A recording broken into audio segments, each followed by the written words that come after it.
prosecution.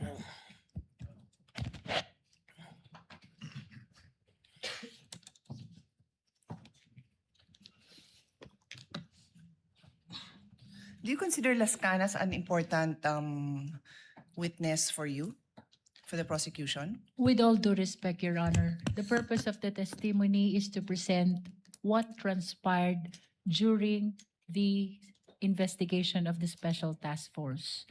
As to whether or not what probative value it holds, it is not part actually of the decision of the prosecution, as what we are intending to do here is to present only what happened during the investigation of the NBI, Your Honor.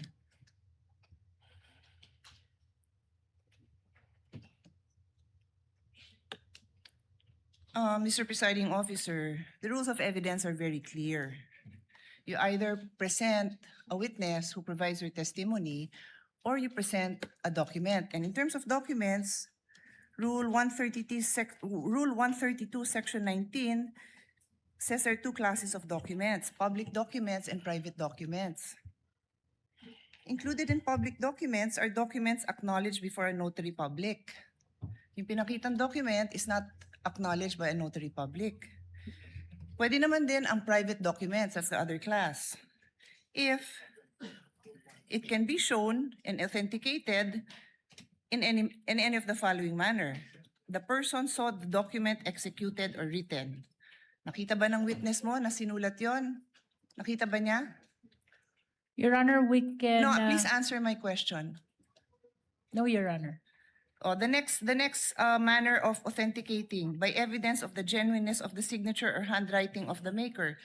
The defense said ni walang original signature doon. Do you disagree with that? We don't, Your Honor. Okay, and the third, by other evidence showing its due execution and authenticity, did you provide? No, Your Honor. Okay, so simple lang, Mr. Presiding Officer. They're trying to prove something by showing a document that any law student, even yung mga kababayan natin na nakikinig na ngayon na ang dami ng alam sa procedure, will tell you na hindi acceptable yon.